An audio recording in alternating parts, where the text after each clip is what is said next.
mean, there's a time to party and there's a time to know when you're risking something that you don't want to lose,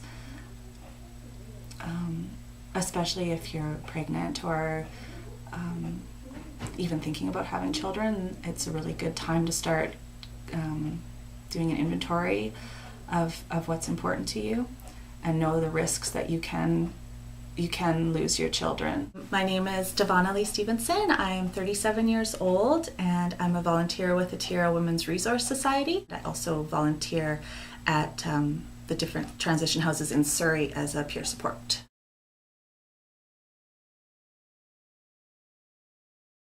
Growing up, I was in a family where there was a lot of verbal abuse and alcoholism, and it was very difficult being in that kind of a situation growing up, and especially being in a community where there was not a lot of outreach or resources for families having violence in the home and that kind of thing. And when I turned 18 and had just graduated, I pretty much took off to Vancouver. I really was quite naive about what that was going to be like.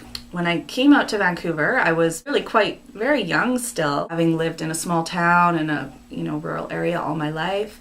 I had to adjust pretty quick and was taken advantage of. I spent a lot of time living in the downtown east side of Vancouver, and not all of that time was spent as a unfunctioning active addict.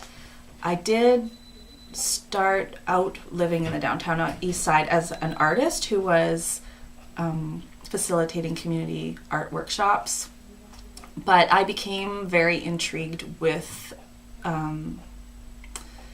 the community and with substance use.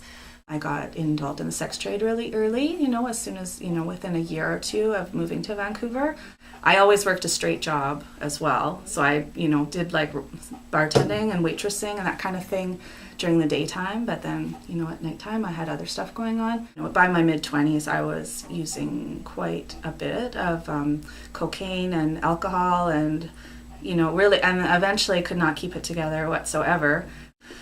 As long, if you can work and be sober, then you can do all right, I suppose. But there are the longer lasting consequences of being in that lifestyle.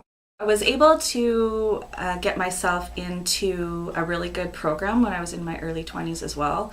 That doesn't exist anymore, called Youth Community Action Program. Your sponsor would find an organization for you, and with those volunteer hours that you accumulated, you would be given vouchers that would go towards tuition, towards participating post-secondary. I volunteered in my early 20s for a place called Grandma's House, which was a drop-in center for women who are street involved, and that was in the downtown east side of Vancouver.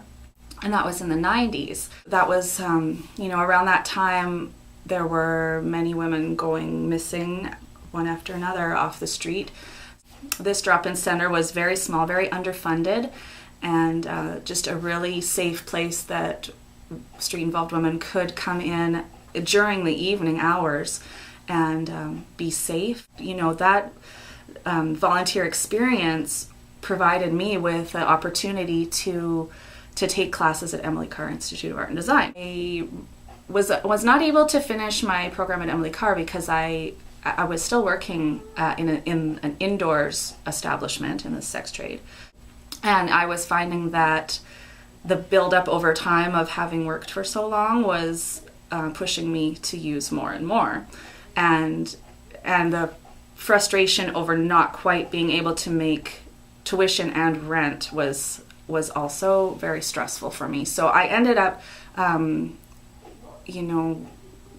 using crystal methamphetamine, which is the drug that really sent me down to to rock bottom. I was using it in the clubs and going out and having fun and kind of fooling myself as to the extent of my use. It wasn't long before I was experiencing psychosis, and at that point, there was no possible way I could complete my courses. It wasn't long before I was entrenched in that world of being around other crystal methamphetamine users.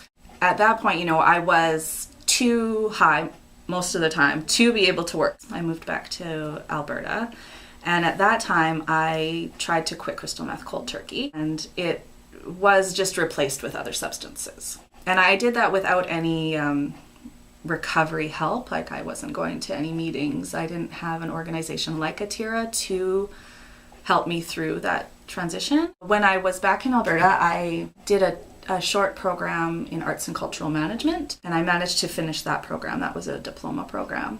So I do have some post-secondary education, which I'm very proud of. I did go to treatment for a brief time when I relapsed. It gave me a really good toolkit for the future, but at that time I wasn't interested in staying sober. I just basically got as much money as I could together working at a bottle depot so I could get a plane ticket to come back to Vancouver.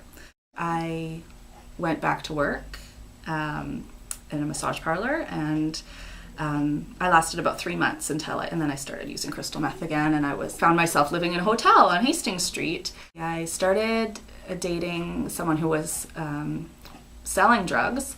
Although we were kind to one another for the most part, there was a lot of abuse that was going on in that relationship, and I did end up getting pregnant.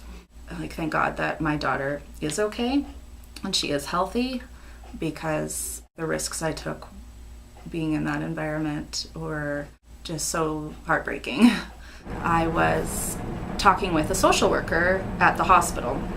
She suggested to me that I moved to Surrey from Vancouver out to Maxine Wright Place, and I had never heard of this place before. Just having a safe bed to sleep in and surrounded by other women was so valuable at that time, because it enabled me to get my daughter back with me within 4 months. I was the first resident in my suite of Maxine Wright Second Stage Housing, where I was given the opportunity to live for 2 years with my daughter. And during my time at Maxine Wright, I was approached by the volunteer coordinator, and she asked me if I would be interested in volunteering for Atira.